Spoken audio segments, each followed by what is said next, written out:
আসসালামু আলাইকুম। আলহামদুলিল্লাহ, এর আগে টাইগার মুরগির যে বাচ্চাগুলি আমরা ফুটিয়েছিলাম সেই বাচ্চাগুলি এখন অনেক বড় হয়ে গেছে আলহামদুলিল্লাহ। টাইগার মুরগির বাচ্চা আমরা তেমন কাউকে দিই না, কিন্তু এবার যেহেতু আমরা বেশি ডিম দিয়েছিলাম, প্রায় 250-র মতো ডিম দিয়েছিলাম, তাই এবার কিছু বাচ্চা ভাবছি আমরা কিছু ভাইকে দিয়ে দেবো ইনশাআল্লাহ। আমাদের কাছে এত বেশি অর্ডার থাকে যে উৎপাদনের তুলনায় তা অনেক বেশি হয়ে যাওয়ার কারণে আমরা অনেককেই দিতে পারি না, এমনকি আমি নিজেও রাখতে পারি না। আগের বারের যে বাচ্চাগুলি আমি রেখেছিলাম, যেগুলি এখন মোটামুটি মুরগির মতো সাইজ হয়ে গিয়েছে, ওই বাচ্চাগুলি আমি আর এক জায়গায় লুকায় রাখছিলাম এবং লুকিয়ে লুকিয়ে ওগুলাকে বড় করছি। অবাক করার মতো একটা বিষয় আপনাদেরকে দেখাই, সেটা হচ্ছে যশোর থেকে কয়েকজন ভাই আমাদের এখান থেকে বাচ্চা নেওয়ার জন্য এসেছিলেন। তারা প্রায় ভোর রাতে রওনা দিয়েছেন এবং সকালে আমাদের এখানে এসে পৌঁছেছেন। তো যাই হোক, আলহামদুলিল্লাহ, আমরা আমাদের বাচ্চাগুলিকে মেশিন থেকে নামানোর আগে ওই ভাইদেরকে আমরা দিয়ে বিদায় দিয়ে দেবো ইনশাআল্লাহ। তারপরে আমরা আমাদের বাচ্চাগুলিকে ব্রুডার তৈরি করে সেখানে রাখার চেষ্টা করব। ওই ভাইরা আমাদের থেকে 40 পিস টাইগার মুরগির বাচ্চা নিয়েছেন। আপনাদের কাছে হয়তো অবাক লাগতে পারে যে যশোর থেকে 40 পিস বাচ্চা নেওয়ার জন্য একটা গাড়ি নিয়ে ওনারা কেন আসলেন। যদিও ওনারা আমার থেকে বেশি চেয়েছিলেন, সেটা আমি দিতে পারিনি। ফোনেই ওনাদেরকে জানিয়ে দিয়েছিলাম যে ভাই 40 পিসের বেশি আমি দিতে পারবো না। তো ওনারা ওই 40 পিস নেওয়ার জন্যই যশোর থেকে এসেছে। তো ওই ভাইদেরকে বিদায় দেওয়ার পরপরই দেখলাম যে আনিস ভাই চলে এসেছে অন্তু ভাইকে সাথে নিয়ে।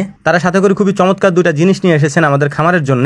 একটা হলো সয়ামিল থেকে সুন্দর করে কাঠের টুকরা ওনারা কেটে নিয়ে এসেছেন। এই কাঠের টুকরাটা আমরা ব্যবহার করি হচ্ছে ব্রুডিং যখন করি, এই ব্রুডারের মধ্যে যখন আমরা পানির পাত্র দেই, ওই পানির পাত্রের নিচে আমরা পেপার দেই, কিন্তু ওই পেপারের বদলে ওনারা কাঠের টুকরা সুন্দর করে কেটে নিয়ে এসেছেন, যাতে করে পাতলা পাতলা ওই কাঠের টুকরার উপরে আমরা পানির পাত্রটা রাখতে পারি, যাতে করে নিচে পানি না পড়ে এবং জায়গাটা ভিজে না যায়। এই জিনিসটা খুবই ইউনিক মনে হয়েছে এবং আমাদের জন্য খুবই কার্যকর একটা জিনিস ছিল এটা। তো যাই হোক, যে কয়টা টাইগার মুরগির বাচ্চা বিক্রি করার পর আমাদের এখানে আসে, ওই বাচ্চাগুলিকেই মূলত আমরা এখানে রাখার চেষ্টা করব। যদিও এর পরে এর থেকে আরো কিছু বাচ্চা এক ভাই এসে নিয়ে গিয়েছেন।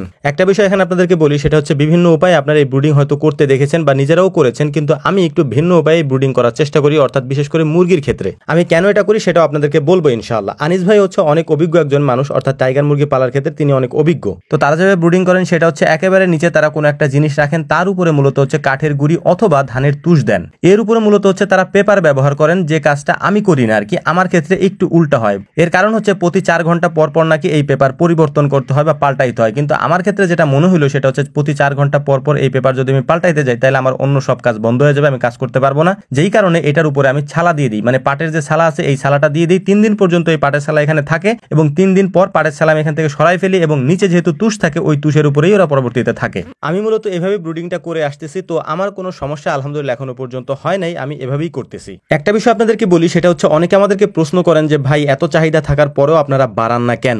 এই কথাটা খুবই স্পষ্ট করে বারবার আমি বলার চেষ্টা করেছি। আমরা যখন আমাদের খামারে কোনো জিনিস নিয়ে আসি, সেটাকে 100% জাস্টিফাই করে তারপর আমরা আমাদের খামারে নিয়ে আসি, যে কারণে মানুষের ওই জিনিসের প্রতি আগ্রহ থাকে বেশি। কারণ আমরা অরিজিনাল ছাড়া অন্য কোনোটা আনার চেষ্টা করি না বা আমরা আনিও না, এবং আমাদেরকে কেউ 2 নাম্বার বা ডুপ্লিকেট জিনিস দেয়ও না। এটার কারণ হচ্ছে যে দিবে সে নিজেও জানে যে আমরা এটা আনার পরে ভিডিও করব, এবং ওই ভিডিও যখন মানুষ দেখবে, তারা যদি দেখে যে এটা ডুপ্লিকেট বা 2 নাম্বার জিনিস, তাহলে তারা কমেন্ট করবে এবং তারা বলবে যে এটা 2 নাম্বার জিনিস, এবং আমরাও এটা জেনে যাব, যে কারণেই আমাদেরকে কখনোই কোনো জিনিস 2 নাম্বার কেউ দেয়নি। এজন্য আল্লাহ তাআলার কাছে শুকরিয়া আলহামদুলিল্লাহ যে আমরা আমাদের খামারে যে জিনিসগুলো পালন করি তা 100% অরিজিনাল পালন করার চেষ্টা করি, যে কারণে চাহিদা একটু বেশি থাকে, আমরা দিতে পারি না। এবং আরো গুরুত্বপূর্ণ একটা বিষয় হলো, যখন আমরা আমাদের খামারে কোনো পশু বা প্রাণী নিয়ে আসি, ওটাকে আমরা আগে পালন করার চেষ্টা করি এবং আমরা পর্যবেক্ষণ করে দেখি এটা আসলে অরিজিনাল কিনা। যদি অরিজিনাল হয় বা ভালো হয়, সেক্ষেত্রেই শুধুমাত্র আমরা ওই ভিডিওটা আপলোড করি, অন্যথায় ওই ভিডিও আমরা আপলোড করি না বা আপনাদের সামনে উপস্থাপনও করি না। তো যাই হোক, আমাদের জন্য দোয়া করবেন। আসসালামু আলাইকুম ওয়া রাহমাতুল্লাহ।